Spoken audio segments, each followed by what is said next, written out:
Hi, this is Annie Grace, and I am answering readers' questions. I'm the author of This Naked Mind, and today I have a question from a woman. She wants to be anonymous. We're going to call her P. So she says, I'm looking for more information about the relationship of alcohol at a young age and future drinking. My sister's husband is from England, and they let my 15-year-old niece have a little wine with dinner, and I feel that by teaching kids at a young age, they feel that by teaching kids at a young age about drinking responsibly, they will be much better able to handle it. My sister and her husband both drink way too much, by the way, and I hear this all the time. Clearly, I know it's BS, but I would love some studies and facts to back me up. First of all, this is such a sensitive topic. I know that if somebody came into my life and started telling me how to parent my kids or what to think about parenting my kids, it would be very easy to throw up walls. I think that us looking at this from a place of, I'm just going to send some studies and then hopefully they get the message or something, might have the opposite effect. So I would first caution you about how to approach this. I've thought about sort of how to approach this, and I think that the best way to approach anything like this is to be present and a really good influence yourself, and then hopefully somebody will come towards you asking for information. So the thing about humans is we tend to talk to people we trust and who accept us like as is, no matter what. And then those people are the people we tend to ask for advice. So generally, if you want to, give advice, becoming the person who is accepting and is going to be trusting. And I know that's hard and it's counterintuitive, especially when you disapprove of something your brother is doing.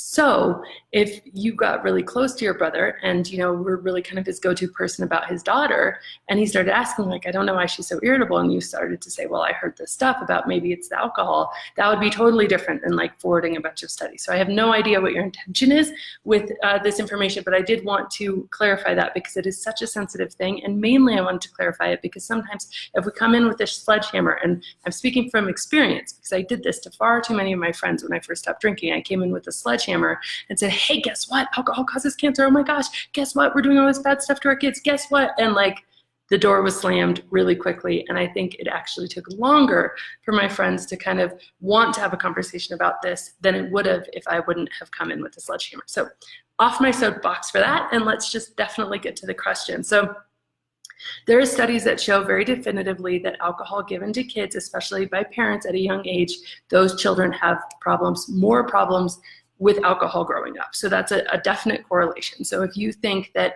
giving your children alcohol is going to teach them responsibility, is going to give them a leg up on things because they'll know how to moderate it, they'll know how to handle it, all of those sorts of things, that is just not what the science shows. That's just not what the studies show. Studies show exactly the opposite, that children who are given alcohol by their parents at home under any circumstance, whether it's wine at dinner or whether it's like a party, you guys go in the basement, I'll take all the keys, make sure everybody's safe. I know that's very common to do because we want our kids to be safe. It shows a correlation with more alcohol problems and more drinking in the future. These studies don't show why. And I think that's the more interesting thing. So while I don't know why exactly, I can certainly speculate, and based on a lot of knowledge that I have kind of about alcohol and about the brain. So I think there's two different aspects that we can look at, and one is really the psychological role of alcohol, especially when it's given to a child by a parent, okay? So the psychological, if you put yourself in the shoes of a child, of a teenager, who is given alcohol by their parent, it is this moment of, oh my gosh, I've arrived. It is a coming of age moment. It is, I'm finally old enough. It's this really deeply emotional moment of affirmation from the parent. And that gets very tied up with drinking, okay? So that's number one. Number two is this is really reaffirming this, I trust you. I trust you with this because I'm giving you this drink. Other people's parents might not, but I'm gonna trust you with this.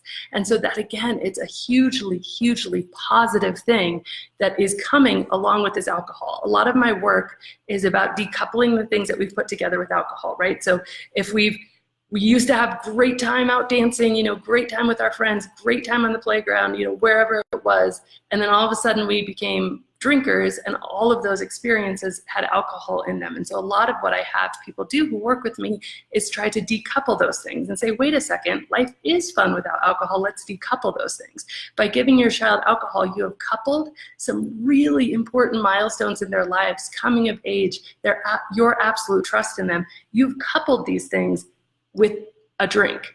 And so these very positive emotions and a drink have become very deeply coupled subconsciously and emotionally. And you've put this positive aura of, I love you, my child, I trust you, you have come of age, you are now with me, into that drink. And the third way you do that is by just completely being included. So all of a sudden they're included in the thing that they've been watching you do for years and years and years. And that creates this very emotional bond to alcohol that wouldn't exist otherwise.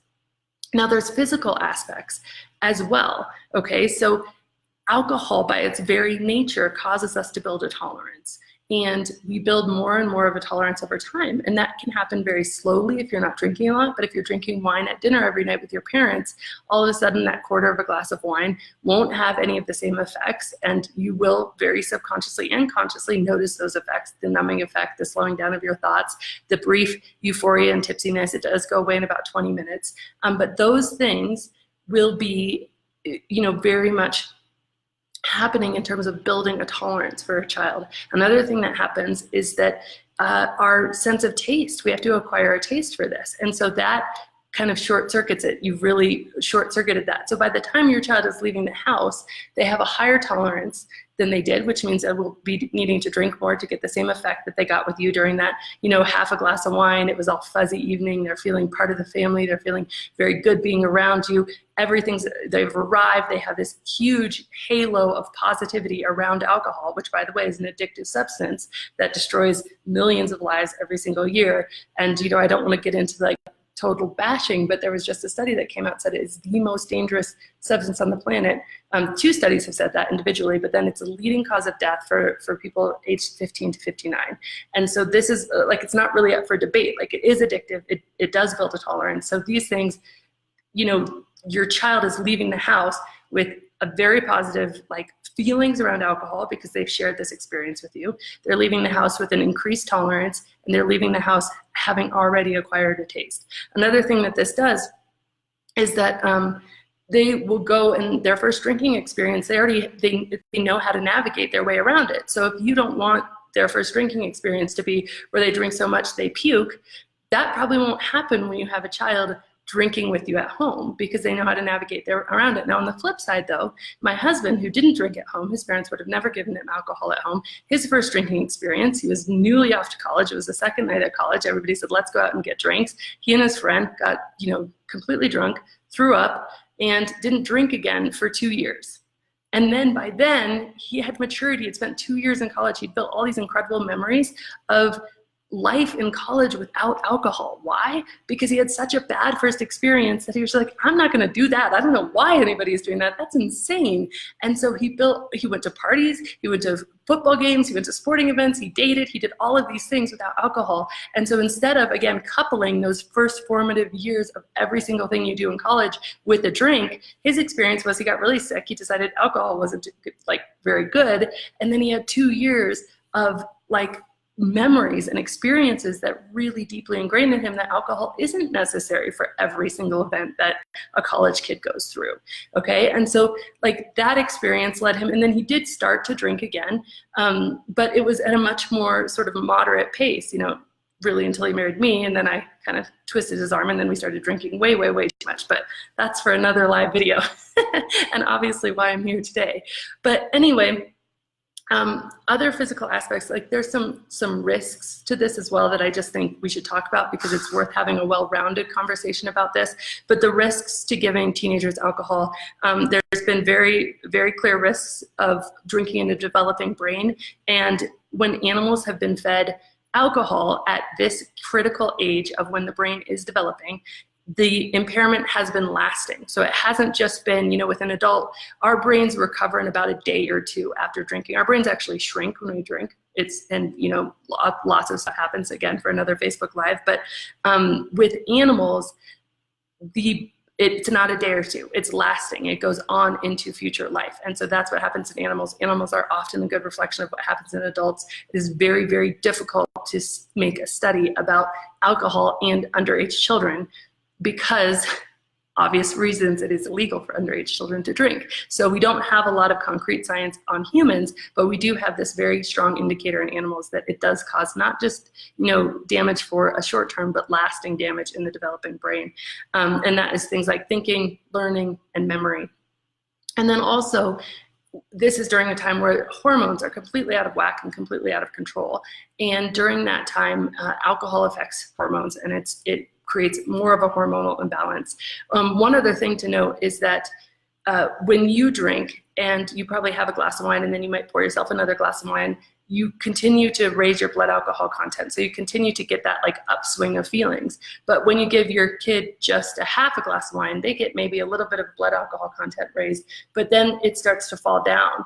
And so you should really pay attention, I think, if you're doing this at home, to how anxious or irritable or uncomfortable that child gets, you know, 30, 40 minutes after that half glass of wine, after that glass of wine, because in those moments, it is 20 to 30 minutes up with the nice feelings and 2 to 3 hours down with the nasty feelings. That's how blood alcohol works.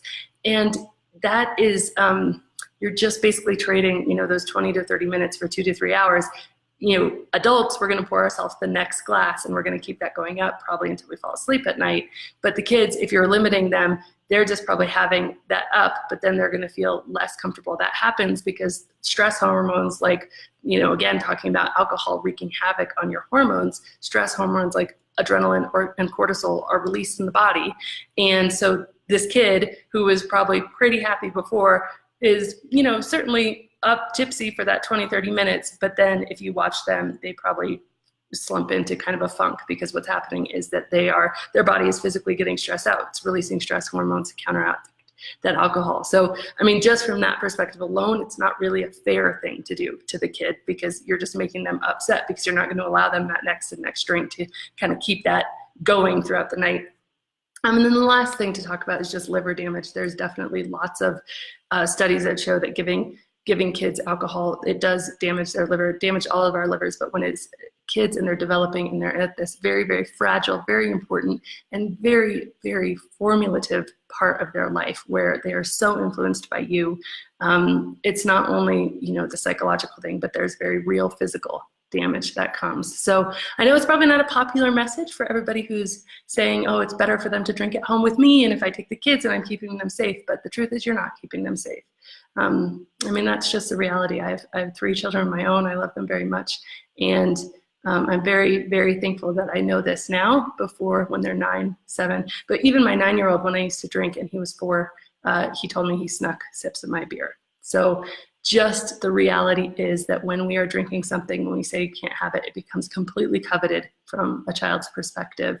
And that really lasts. And then when you finally allow them to have it, the positive emotions around that become completely coupled with alcohol, and they take that forward out of your household. So now they're out of your household. They have all these positive feelings. They think alcohol is probably one of the greatest things on the planet, and they have an increased tolerance, and they have already an acquired taste.